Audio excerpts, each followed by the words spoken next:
జిల్లాలో రొట్టెల పండుగకు సర్వం సిద్ధమైంది. బారా షాహీద్ దర్గా వద్ద హిందూ ముస్లిం ఐక్యతకు చిహ్నంగా మత సామరస్యానికి ప్రతీకగా జరుపుకునే ఈ వేడుకకు అధికారులు అన్ని ఏర్పాట్లు చేశారు.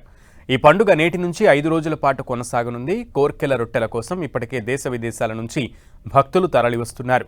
భక్తజన కోర్కెల తరంగాలతో స్వర్ణాల చెరువు సరికొత్త శోభను సంతరించుకుంది.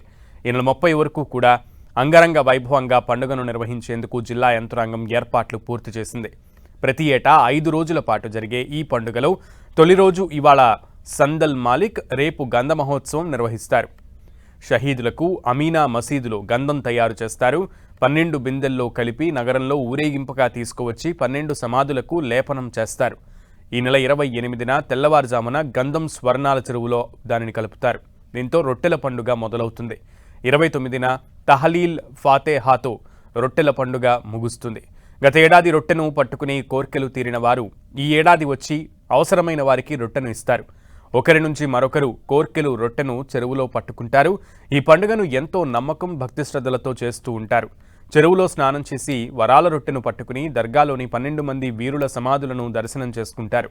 ఈ 5 రోజులు నెల్లూరు నగరం రోడ్లు భక్తులతో కిటకిటలాడుతూ ఉంటాయి. పలువురు రాష్ట్ర మంత్రులు కూడా కోర్కెల రొట్టెను పట్టుకునేందుకు వస్తారు. ఈ పండుగకు 20 లక్షలకు పైగా భక్తులు హాజరవుతారని అధికారులు అంచనా వేస్తున్నారు. ఇందుకోసం అన్ని ఏర్పాట్లు చేశారు. దర్గా పరిసర ప్రాంతాలు, గట్లలో, పార్కింగ్ ప్రదేశాల్లో, ఘాట్లలో శానిటేషన్కు అత్యంత ప్రాధాన్యత ఇస్తున్నారు.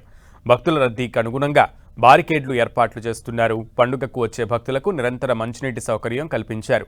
వారికి ఎలాంటి అసౌకర్యం కలగకుండా భారీ పోలీస్ బందోబస్తు, ఫైర్ అధికారులు ఏర్పాట్లు చేశారు. పండుగ 5 రోజులు నగరంలో ట్రాఫిక్ ఇబ్బందులు కలగకుండా ఏర్పాట్లు చేశారు. ఇతర జిల్లాల నుంచి కూడా పోలీసులను రప్పించారు.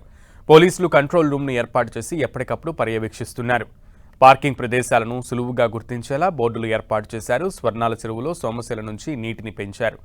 రోజుకు 3 సార్లు బ్లీచింగ్, నీటిలో క్లోరినేషన్ చేస్తున్నారు.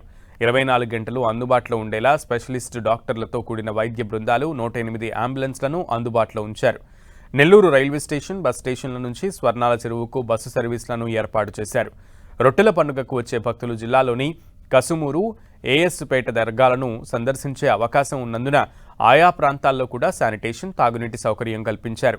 రొట్టెల పండుగకు వచ్చే మహిళలకు ఇబ్బంది కలగకుండా స్నానాలకు టెంట్లు ఏర్పాటు చేశారు. జల్లు స్నానాలకు ప్రత్యేక ఏర్పాట్లు చేశారు. స్వచ్ఛ మరుగుదొడ్లు ఏర్పాటు చేశారు.